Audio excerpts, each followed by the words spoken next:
आज की वीडियो बिल्कुल स्पेशल होने वाली है और स्पेशली इस चैनल पे आपको ये फर्स्ट वीडियो मिल रही है। जी हाँ दोस्तों, आपने बचपन में सुना होगा, फिल्मों में देखते हैं जासूस, लेकिन आज हम आपको रियल जासूस से मिलवाने वाले हैं और एक ऐसे डिटेक्टिव जो वर्ल्ड क्लास लेवल के हैं।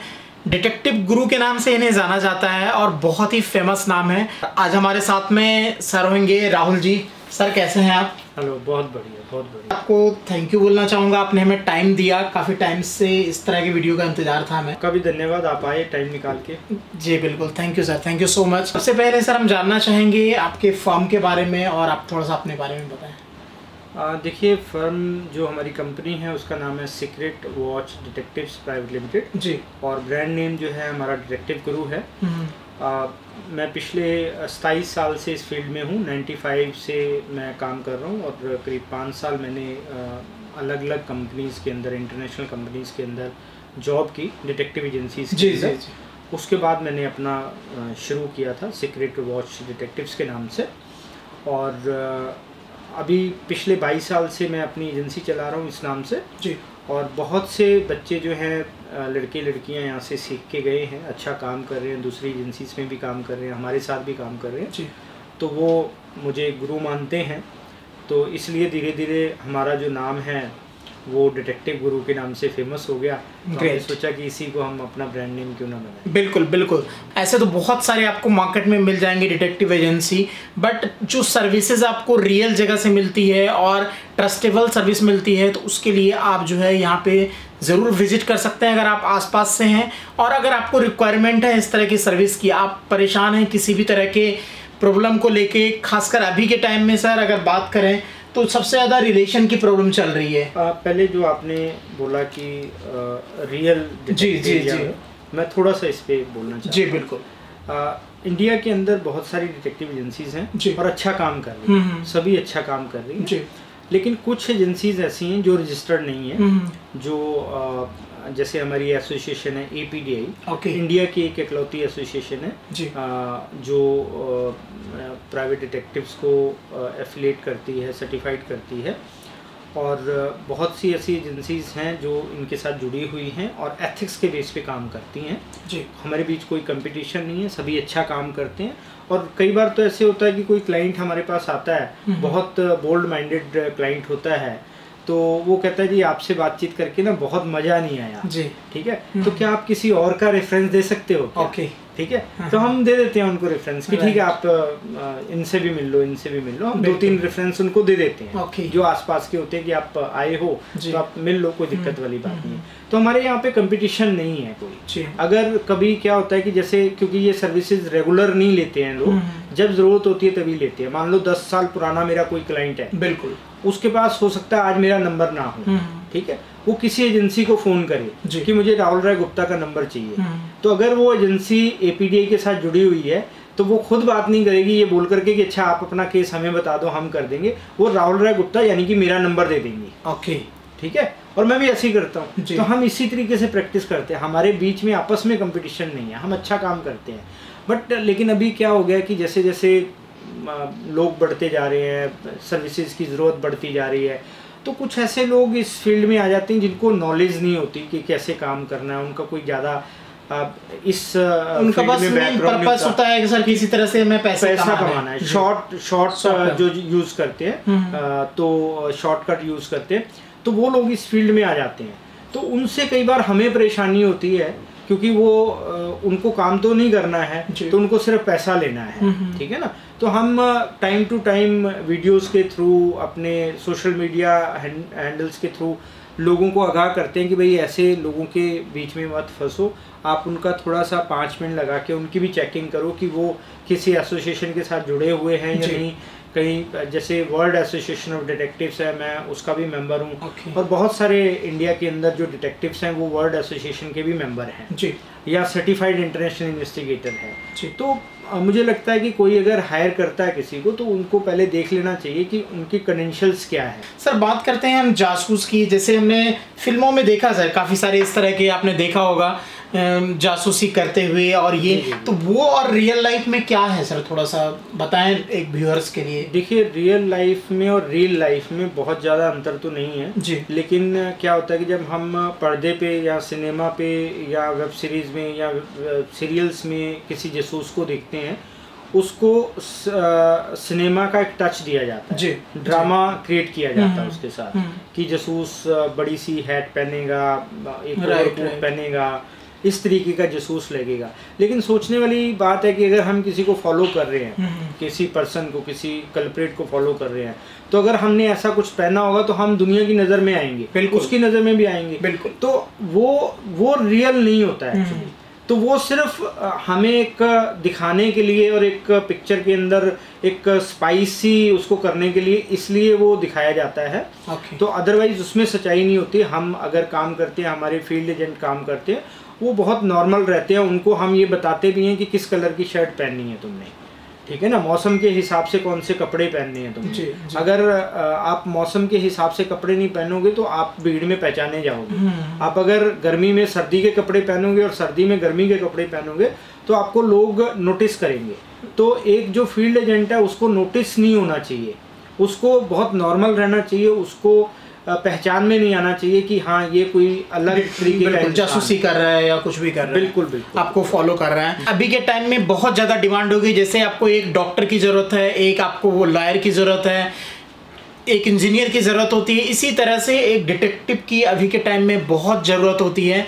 और कई ऐसे सारे प्रॉब्लम होते हैं जिसके लिए पूरी लाइफ आपकी चढ़ जाती है सूली पे। कुल मिला के सर कई ऐसे रिश्ते हमने देखे हैं बर्बाद होते हुए कि वो शक के दायरे में इस लेवल तक पहुंच जाती है कि बिल्कुल आर पार की लड़ाई हो जाती है। तो ऐसे टाइम में अगर आपसे कोई कांटेक्ट करता है तो आप उनको मदद करते हैं? उसका रीज़न ये है कि लेट्स सपोज आपको अपने पार्टनर पे कुछ किसी तरीके का डाउट है जी, और वो डाउट आपका इतना गहरा है कि आप मन से नहीं निकाल पाते, तो आप क्या करोगे जी? आपको या तो आप दोस्तों की हेल्प लोगे, उनसे आप कंसल्ट करोगे, डिस्कस करोगे कि क्या करूं। दोस्त देखिए अपने अपने फील्ड में बिजी होंगे, अपने अपने कामों में बिजी होंगे, वो आपको एक्सपर्ट राय कैसे देंगे? वो आपकी साथ दोस्ती निभाएंगे, बिल्कुल आपको कंसोल करेंगे, आपका ख्याल रखेंगे, आपको बोलेंगे कि आप अपनी वाइफ से या हस्बैंड से बैठ करके डिस्कस करो इस मुद्दे पे और खुल के बात करो। वो सारी चीज़ें वो तमाम करेंगे जो एक दोस्त को करनी चाहिए। बिल्कुल। लेकिन वो आपको एक्सपर्ट एडवाइस या एक्सपर्ट ओपिनियन नहीं दे सकते आपको, बिकॉज वो नहीं जानते कि मतलब डिटेक्टिव क्या काम करते हैं, कैसे काम करते हैं। कुछ काम जैसे अब मान लो बंदा बीमार हो गया तो बीमारी में वो डॉक्टर के पास ही तो जाएगा। बिल्कुल। आपको घर वाले यही देंगे चलो ये चीज़ लगा लो थोड़ा आराम मिल जाएगा, या सर दवा देंगे या कुछ और कर लेंगे, बट जो डॉक्टर है वो वही काम करेगा क्योंकि उन्हें सारी चीज़ें पता है। इसी तरह की आपकी जो समस्या है, जो भी प्रॉब्लम है, वो एक डिटेक्टिव ही सॉल्व कर सकता है। तो उसके लिए आप जो है इनसे संपर्क कर सकते हैं। सर किस किस तरह की सर्विसेज लेना चाहे लोग, किस तरह के क्लाइंट होते हैं आपके? मेनली टोटल अगर हम सिनेरियो की बात करें तो 3 टाइप की सर्विसेज होती हैं। एक वेरिफिकेशन होती है, एक इन्वेस्टिगेशन होती है, एक इंटेलिजेंस होती है। ओके। वेरिफिकेशन क्या होती है कि आप मेरे पास कोई चीज़ लेके आए हो, आपको ये देखना है कि ये नकली है या असली है जी, सही है या गलत है ये, ठीक है ना। तो वो वेरिफिकेशन हो गई। अब आप मेरे पास कोई चीज़ लेके आए तो उसके पीछे की सच्चाई जाननी है आप जी, ठीक है, तो वो इन्वेस्टिगेशन हो गई। ठीक है।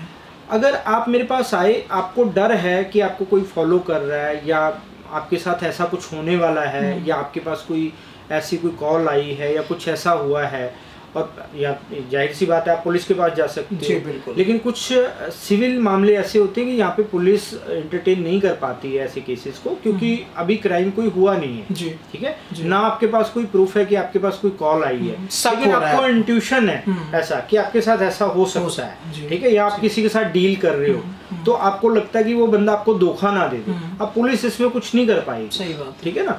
तो आप एक प्राइवेट डिटेक्टिव के पास आते हो, अपनी समस्या बताते हो, तो हम उसमें इंटेलिजेंस गैदर करते हैं जी।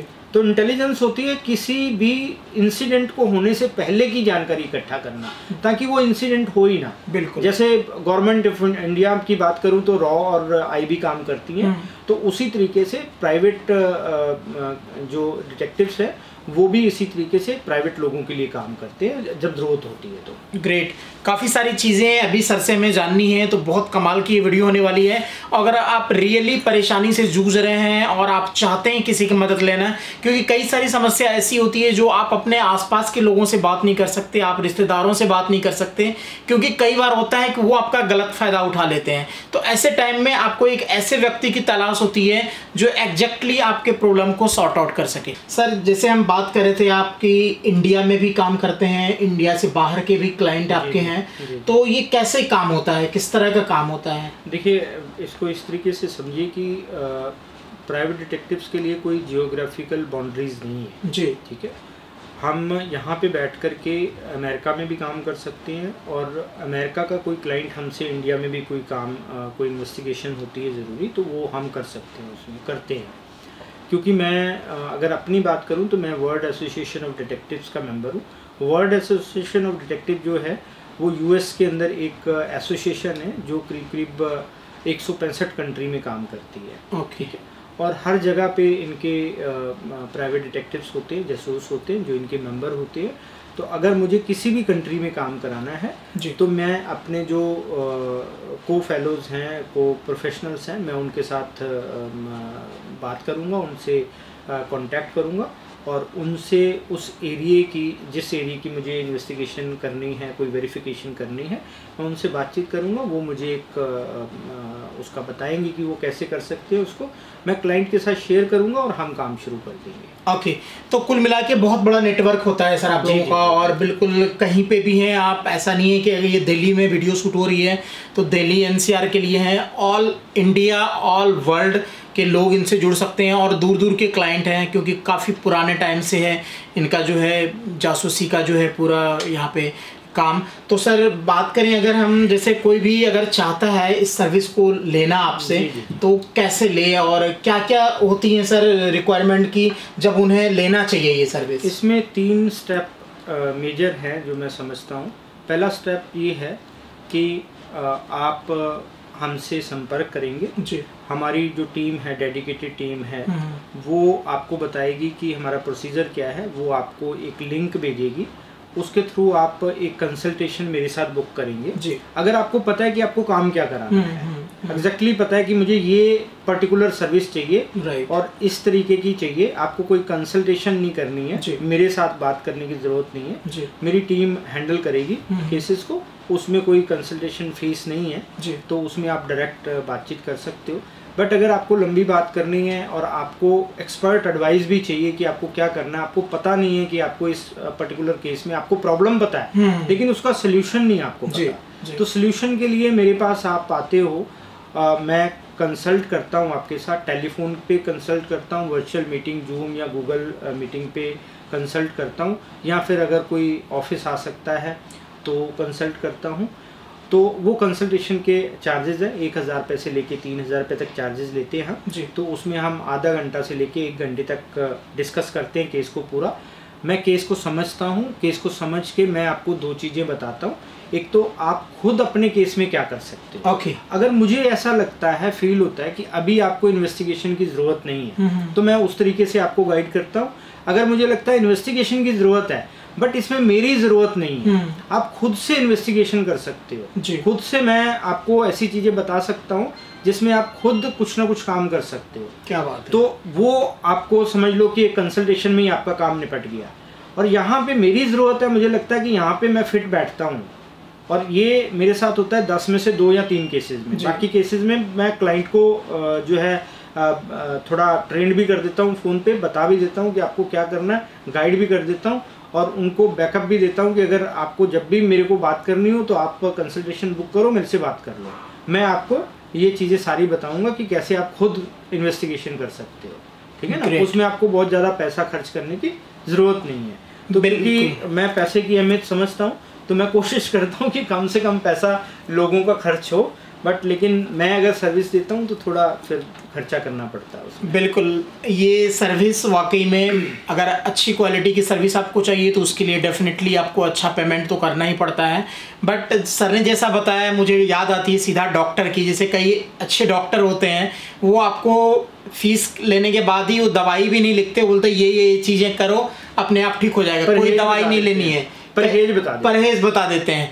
कई लोग जो हैं ऐसे डॉक्टर होते हैं वो बोलते हैं नहीं यार पैसा भी लेना है उनको, ये एक्सरा करवा लो, वो करवा लो, ये रिपोर्ट करवा लो, तो ये भी होते हैं। बट यहाँ पे अगर आप सही जगह पे पहुँच जाते हैं तो कई ऐसी सॉल्यूशन है जिसके लिए आप काफ़ी टाइम से परेशान हैं, बहुत छोटी सी लागत से आपकी सॉल्व हो जाने वाली है। और मुझे लगता है आपको यहाँ पे आने की भी ज़रूरत नहीं पड़ेगी। नहीं, आने की ज़्यादा ज़रूरत नहीं है, अगर आओ तो मोस्ट वेलकम, कोई दिक्कत नहीं है, कॉफ़ी हम अपनी तरफ से पिलाएंगे। जी जी, ठीक है ना। अगर आप आ सकते हो तो, अगर नहीं आ सकते तो फ़ोन पे कंसल्ट कर सकते हैं और वर्चुअल मीटिंग पे कंसल्ट कर सकते हैं। एक मैं बात इसमें ऐड करना चाहूँगा, कुछ प्रॉब्लम्स ऐसी होती हैं जिसमें इन्वेस्टिगेशन की ज़रूरत नहीं है बिल्कुल, वो बातचीत से सुलझा देते हैं हम, बट लोगों को पता नहीं होता इसके बारे में, प्रॉब्लम क्या है, पता नहीं है प्रॉब्लम सॉल्व कैसे होगा। यस, उनको पता ही नहीं है कि उनकी प्रॉब्लम क्या है।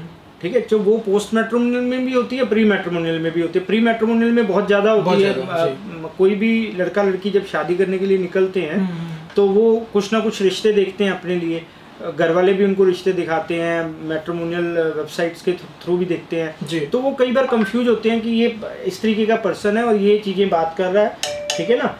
तो अब हमें क्या करना चाहिए, हमें मतलब आगे बढ़ना चाहिए, प्रोसीड करना चाहिए या नहीं करना चाहिए। तो उनको एक कंसल्टेंट की ज़रूरत होती है, एक कंसल्ट करने की ज़रूरत होती है। कुछ सामने वाला आपको इशारे देता है कि वो लाइक माइंडेड पर्सन है या नहीं है, या वो आपके मतलब का पर्सन है या नहीं है, या वो आपके लिए अच्छा साबित होगा या नहीं होगा, कुछ इशारे देता है।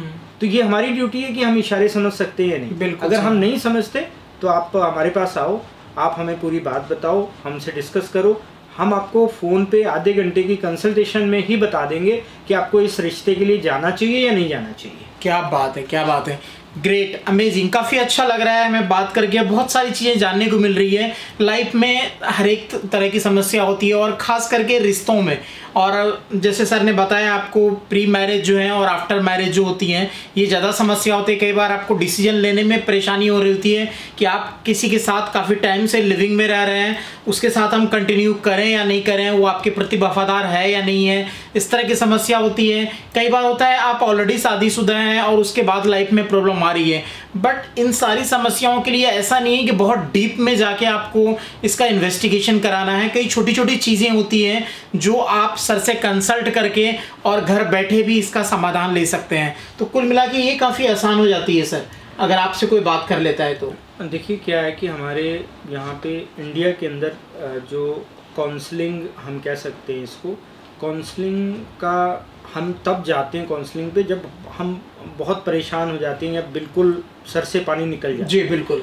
जनरल केसेस में काउंसलिंग पे 1000 रुपये या 2000 या 3000 रुपये खर्च करना लोग पसंद नहीं करते। ठीक है, लोग सोचते हैं कि यार बात तो करनी है, बट हम ये नहीं सोचते कि एक प्रोफेशनल से हम बात करें, उसके टाइम की कीमत है। जी ठीक है।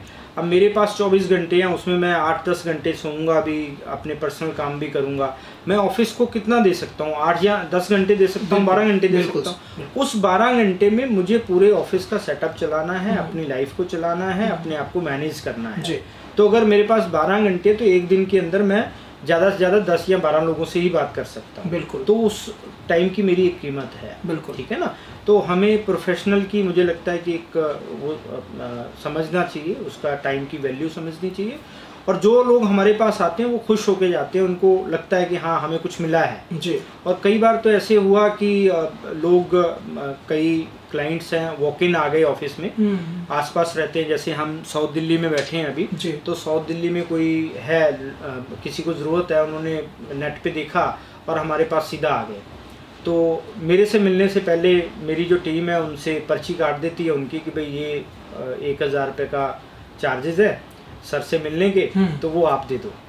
तो कई लोग देते हैं खुशी से, उनको लगता है कि हाँ भाई एक प्रोफेशनल का टाइम ले रहे हैं हम, तो चार्जेस देने हैं। लेकिन कुछ लोग कई बारी थोड़ा बहस करते हैं, कोई बातचीत करते हैं कि नहीं जी पहले मिला तो दो, बात तो कर लें, उसके बाद देखेंगे देने हैं नहीं देने हैं। ठीक है ना।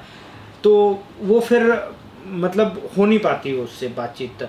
कई बार ऐसे हुआ कि किसी ने कहा कि नहीं अभी नहीं दे पाएंगे हम, फिर चलो बहस करके दे दिए उन्होंने पैसे और मीटिंग हो गई। लेकिन मीटिंग के बाद वो बोल के गए कि यार 1000 रुपया दिया हमने, वर्थ है इसकी, बातचीत की वर्थ है, आपने जो हमें चीज़ें बताई हैं तो वर्थ है उसकी, कोई ऐसी दिक्कत वाली बात नहीं। क्योंकि कारण क्या है कि हमें शादी से पहले के मामले भी पता हैं, शादी के बाद के मामले भी पता है, डिवोर्स होता है, डिवोर्स का प्रोसीडिंग भी पता है जी, ठीक है, डिवोर्स के बाद लोग हमारे पास आते हैं, उसकी प्रोसीडिंग्स भी पता है, उसके साइड इफ़ेक्ट्स भी पता है, ठीक है, शादी नहीं होने के साइड इफ़ेक्ट भी पता है। तो 20-22 साल 25 साल इस फील्ड में लगाने के बाद एक रिच एक्सपीरियंस, एक तजुर्बा हमारे पास है कि हम लोगों को अच्छे से गाइड कर सकते हैं, उनकी काउंसलिंग कर सकते हैं, उनको सही रास्ते पे डाल सकते हैं। बिल्कुल प्रोवाइडेड। और मुझे लगता है सर जो 1000-2000 रुपया देके आपके लाखों का जो समस्या है वो सॉल्व हो जाने वाला है यहाँ पे, क्योंकि आप एक एक्सपर्ट से राय ले रहे हैं। ये चीज़ें आपको कोई और नहीं बताने वाला है। तो उनकी वाकई में एक डॉक्टर के पास, एक अच्छे डॉक्टर के पास आप जाते हैं तो उनकी भी एक फ़ी होती है और वो आपको प्रॉपर गाइड करता है कि हाँ ये चीज़ें आप करो ताकि आगे जाके आपको बहुत बड़ा प्रॉब्लम ना हो जाए। तो वो चीज़ें आपको ध्यान में रखनी चाहिए। तो बिल्कुल जो है जेन्युइन जो भी जिनको प्रॉब्लम है वही कॉल करें। बिल्कुल ये कोई ऐसी वीडियो नहीं बना रहा हूँ कि बिल्कुल टाइम पास के लिए या आपने कॉल लगा दिया, आपका भी टाइम वेस्ट हो रहा है, सर का भी टाइम वेस्ट हो रहा है। तो अगर आपको रियली ज़रूरत है, अगर आप रियली परेशान हैं और आप चाहते हैं बिल्कुल आपको एग्जैक्ट सलाह मिले, आपकी सॉल्यूशन मिले, तभी आप यहाँ पे कॉल कीजिएगा। डिस्क्रिप्शन में नंबर आपको मिल जाएगा और आप इनके टीम से कांटेक्ट कर सकते हैं। और अगर आप आके यहाँ पे इनसे बात करना चाहते हैं, सलाह लेना चाहते हैं, तो भी यहाँ पे आप विजिट कर सकते हैं। हमने जानकारी ले ली सर से लगभग कि किस किस तरह के सर्विसेज मिलते हैं यहाँ पे और कैसे आपको अपनी प्रॉब्लम की जो है यहाँ पे सॉल्यूशन मिलते हैं। सर आगे हम जानना चाहते हैं, बचपन से ही जब हम लोग छोटे थे तभी से जब हम देखते थे कि वो जासूसी कर रहा है, वो ऐसे ढूंढ के निकाल लेता था, तो एक बड़ी ना क्यूरियोसिटी होती है बचपन से कि हमें भी जासूस बनना है, एक प्रोफेशनल, जैसे लोग बोलते हैं डॉक्टर बनना है, इंजीनियर बनना है और सारी चीज़ें बनना है। तो उसके लिए क्या है सर, अगर कोई बनना चाहता है जासूस तो कैसे बन सकता है? इससे पहले मैं दो बातें आपके व्यूअर्स से करना चाहता हूँ जी। पहली बात तो ये है कि मेरे पास बहुत से कॉल मेरी टीम के पास आते हैं जिसमें वो कहते हैं कि हमें अपने पार्टनर की कॉल डिटेल चाहिए जी, या उसका व्हाट्सअप चाहिए, व्हाट्सअप की हिस्ट्री चाहिए हमें। तो मैं आप सबको बताना चाहता हूँ कि डिटेक्टिव्स के पास, प्राइवेट डिटेक्टिव्स के पास ऑल ओवर वर्ल्ड के अंदर कोई ऐसा मैकेनिज़्म नहीं है जिसमें वो किसी की कॉल डिटेल निकाल सकें या किसी की व्हाट्सअप हिस्ट्री निकाल सकें जी। अगर कोई ये क्लेम करता है तो वो गलत क्लेम करता है, वो आपको बेवकूफ़ बना रहा है, आपके पैसे लेना चाह रहा है और आपका काम नहीं करेगा। और ये बिल्कुल गैर कानूनी है, इनलीगल है, इसके ट्रैप में आप फंस सकते हो। नॉन अवेलेबल ऑफेंस है किसी की भी कॉल डिटेल देखना और किसी की भी व्हाट्सअप हिस्ट्री ऐसे चेक करना जी। ना तो कोई चेक कर सकता है ना निकाल सकता है। तो अगर आप भी इस वीडियो को देख के भी ऐसा सोच रहे हैं कि हम अपने पार्टनर की कॉल डिटेल निकाल लेते, उसके लिए प्लीज़ हमें कॉल मत कीजिए, क्योंकि इसमें आपका टाइम भी वेस्ट होता है, हमारा टाइम भी वेस्ट होता है। हम ऐसे काम नहीं करते हैं, ना करेंगे, ना हमारे पास रिसोर्सेज हैं ऐसे कुछ। और दूसरा, मैं आपको भी ये मतलब सजेशन देना चाहूँगा, एडवाइस देना चाहूँगा कि आप फेसबुक पे देख के या किसी सोशल मीडिया पे देख करके किसी ऐसे ट्रैप में मत फंसो जी, जहाँ पे आपका पैसा वेस्ट हो जाए। उसमें आपकी इंफॉर्मेशन भी लीक होती है और आपका पैसा भी वेस्ट होता है, आपका काम नहीं होने वाला। अगर आपको कोई समस्या है, पहले आप कंसल्ट करो। देखिए, we are just like a doctor, right? तो हम डॉक्टर की तरह काम करते हैं, हम आपको सोल्यूशन बताएंगे। आप सोल्यूशन लेके हमारे पास मत आओगे जी कॉल डिटेल निकाल दो या व्हाट्सएप निकाल दो, ठीक है ना? क्या प्रॉब्लम है वो बता दो, प्रॉब्लम आप बताओ, ट्रीटमेंट है वो सर बताएंगे। ट्रीटमेंट जो है उसका जो लीगल सोल्यूशन है वो हम आपके साथ डिस्कस करेंगे और जो भी उसकी अप्रोप्रिएट फीस होगी वो हम आपके साथ डिस्कस करेंगे। देखिए, जासूस बनने के लिए 3 चीज़ें ज़रूरी हैं। पहले आप ये मान के चलिए कि जासूस बहुत मेहनत करते हैं, बहुत एफर्ट्स करते हैं। वो डेस्क जॉब भी करते हैं, फील्ड जॉब भी करते हैं, कई बार 24 आवर्स भी जॉब करते हैं। कई बार ऐसी परिस्थितियाँ होती हैं कि बारिश आ रही है, आंधी तूफान आ रहा है, उसमें कोई काम करना है तो उसमें भी काम करते हैं। कई बार भूख लगती है हमें, तो हमें भूख को भी मारना पड़ता है, ठीक है ना? तो यहाँ पे जो एक फील्ड एजेंट है, फील्ड एजेंट बनने के लिए कोई टाइम टेबल नहीं होता, उसके लिए टाइम टेबल नहीं। तो पहले तो आपको ये मानना पड़ेगा कि ये एक टफ जॉब है, 24/7 बोल सकते हैं। 24/7 जॉब है, 365 डेज की जॉब है ये। इसमें आपको हो सकता है कभी छुट्टी ना मिले और आपको दिवाली पे भी काम करना पड़े, ईद पे भी काम करना पड़े, दशहरे में भी काम करना पड़े, नए साल की पार्टी में भी आप पार्टी मनाने की बजाय दूसरों को पार्टी मनाते हुए देख रहे हो, उनकी जासूसी कर रहे हो आप, ठीक है ना। तो हाँ, ये है कि जो जिन लोगों के अंदर पैशन है, दूसरा है पैशन। अगर पैशन है, मेरे अंदर पैशन है, ठीक है, मेरे को अगर किसी की जासूसी करनी है तो वो मेरे लिए एक खुशी की बात होती है। फील्ड में अभी भी मैं फील्ड में काम करता हूँ, ठीक है ना, और फील्ड में जब जाता हूँ तो मेरे को अच्छा लगता है, मेरे अंदर एक अलग तरीके की एनर्जी आ जाती है कि हाँ मैं काम करता हूँ, ठीक है ना। तो एक पैशन होना चाहिए, मतलब एक आपके अंदर हार्ड वर्किंग हो गई पहला नंबर, दूसरा पैशन हो गया, और तीसरा ईमानदारी चाहिए। इसमें झूठ फरेब नहीं चलता इसके अंदर। ना तो आप क्लाइंट के साथ झूठ बोल सकते हो, ना आप अपने जो आपका इमीडिएट सीनियर होता है, बॉस होता है, आप जिनको रिपोर्ट करते हो, ठीक है, उनको आप झूठ बोल सकते हो, क्योंकि वो आपका 2 मिनट में झूठ पकड़ लेगा, तो आपका कैरियर वहीं खत्म है। बिल्कुल, ये बहुत बड़ी बात की है सर। और एक बार जब आपको झूठ बोलने की आदत पड़ जाती है तो फिर आप झूठ बोलते जाते हो, एक झूठ बोलते हो, उसको छुपाने के लिए दूसरा, तीसरा, चौथा। उससे नुकसान क्या होता है कि क्लाइंट का नुकसान होता है, ठीक है, क्योंकि क्लाइंट को सही इन्फॉर्मेशन नहीं मिल जाए। और ये प्रोफेशन स्टार्ट होने से पहले खत्म हो जाएगा, उसका प्रोफेशन स्टार्ट होने से पहले खत्म हो जाता है उसका, क्योंकि हम उसको फिर एंटरटेन नहीं करते। तो इसलिए जो हमारे पास नए लोग आते हैं तो पहली बात तो हम लेते नहीं है उनको, अगर लेते भी हैं हम उनकी ये तीनों लेवल पे चेकिंग करते हैं, ठीक है। और हमारे पास आईबी के एक्स ऑफिसर भी होते हैं, हमारे पास मिलिट्री इंटेलिजेंस के एक्स ऑफिसर भी होते हैं, जो उनकी जांच पड़ताल करते हैं, उनसे बहुत सारे सवाल जवाब करते हैं, और एक 6 महीने का उनका एक इंटर्नशिप रहती है हमारे यहाँ पे। तो इंटर्नशिप में हम उनके साथ सॉफ्ट काम लेते हैं, किसी सीनियर इन्वेस्टिगेटर के साथ उनको लगाते हैं, और हम अपनी इंफॉर्मेशन जो है, क्लाइंट की इंफॉर्मेशन है, वो बहुत हाइड करके रखते हैं, और देखते हैं, उनकी ईमानदारी को भी परखते हैं, उनकी हार्ड वर्किंग को भी परखते हैं, और पैशन को भी देखते हैं। तो ये सारा देखने के बाद 6 महीने बाद फिर हम उनको जूनियर इन्वेस्टिगेटर बनाते हैं, फिर उनको इंडिपेंडेंट केस देना शुरू करते हैं। और जनरली क्या होता है कि अगर 10 लोग आ जाते हैं तो 11 लोग बाहर निकल जाते हैं हमारे फील्ड में से, जी जी, ठीक है ना। तो इसलिए ये बड़ी टफ जॉब है, अगर जो करना चाहते हैं कर लें, कोई दिक्कत नहीं है, आए, मोस्ट वेलकम, कोई दिक्कत नहीं है। बिल्कुल, मुश्किलें तो है, बट ये है कि अगर आप तरीके से करते हैं तो इस लेवल पे आप पहुंच जाएंगे कि एक नाम तो मिलती ही है सर, साथ में आप अच्छा खासा पैसा वगैरह भी कमा सकते हैं। तो अगर आप सोच रहे हैं, इसको इस तरीके से भी ले सकते हैं, जितने भी प्रोफेशन है, चाहे डॉक्टर है, चाहे इंजीनियर है, चाहे लॉयर हैं, ये जो टॉप लेवल पे हैं, जो टॉप लेवल पे ये बहुत मेहनत करते हैं जी। प्रोफेशनल जो भी इनको बहुत ज़्यादा पैसा नहीं मिलता है स्टार्टिंग में। आप देखोगे कि अगर आपने LLB की डिग्री कर भी ली, उसके बाद भी आप जब किसी के अंडर में काम कर रहे हो, तो आप प्रैक्टिस कर रहे हो, तो आपको बहुत कम पैसा मिलता है, 5 मेहनत बहुत करनी पड़ती है, और मेहनत बहुत करनी पड़ती है आपको, ठीक है ना। लेकिन जब धीरे धीरे, ये आपकी मेहनत के ऊपर डिपेंड करता है कि आप कितनी जल्दी एस्टेब्लिश होते हैं। अगर आप अच्छा काम करते हैं, अच्छा वर्कआउट करते हैं एज अ जूनियर ऑल्सो, तो आपको जल्दी जल्दी प्रमोशन मिल सकती है, आप आगे बढ़ सकते हो। ऐसे डॉक्टर का काम है, जितनी अच्छी प्रैक्टिस होगी, जितने ज़्यादा मरीजों को आप ठीक करोगे, अच्छे क्योर करोगे, अच्छे तरीके से सारी चीज़ें होंगी, तो उतनी जल्दी जल्दी आपकी प्रमोशन होती है, और उतनी जल्दी आप काम सीखते हो और आगे बढ़ते हो। और फिर तो लिमिट नहीं है, लिमिट नहीं है बिल्कुल। अभी इस प्रोफेशन में बहुत से लोग नहीं आ रहे हैं, कंपटीशन कम है, कंपटीशन है ही नहीं है, मतलब कंपटीशन है ही नहीं है। इस प्रोफेशन में लोग आ नहीं रहे हैं। ऐसी कोई यूनिवर्सिटी नहीं है जो जासूस बनाती हो, जासूस निकालती हो, ठीक है, या उनको ट्रेनिंग देती हो, ठीक है ना। तो अभी हमारे पास जो लोग आते हैं उनको हम इंटर्नशिप पे ही रखते हैं पहले, तो उसी लिए ट्रेन करते हैं उनको, ट्रेन करके फिर अपने यहाँ पे हम एक अच्छी जॉब ऑफर करते हैं उनको। तो अभी इस फील्ड में बहुत सारी संभावनाएं हैं, बहुत सारा कुछ किया जा सकता है।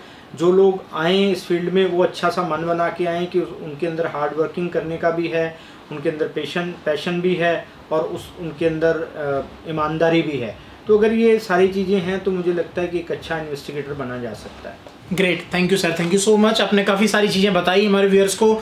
आप जासूस बनना चाहते हैं, आपको जासूसी की सर्विसेज चाहिए, तो बेस्ट जगह की ये वीडियो मिल रही है, और इंडिया से बाहर कहीं पे भी आप इस सर्विस को ले सकते हैं। नंबर, डिटेल वगैरह सारा कुछ आपको डिस्क्रिप्शन में मिल जाएगा। उम्मीद है ये वीडियो आपको अच्छी लगी होगी। वीडियो अच्छा लगे तो लाइक कीजिएगा, चैनल को सब्सक्राइब कीजिएगा। मिलते हैं अगली वीडियो में कुछ और नई जानकारी के साथ, कुछ और नई चीज़ों के साथ। जय हिंद, जय भारत। जय हिंद।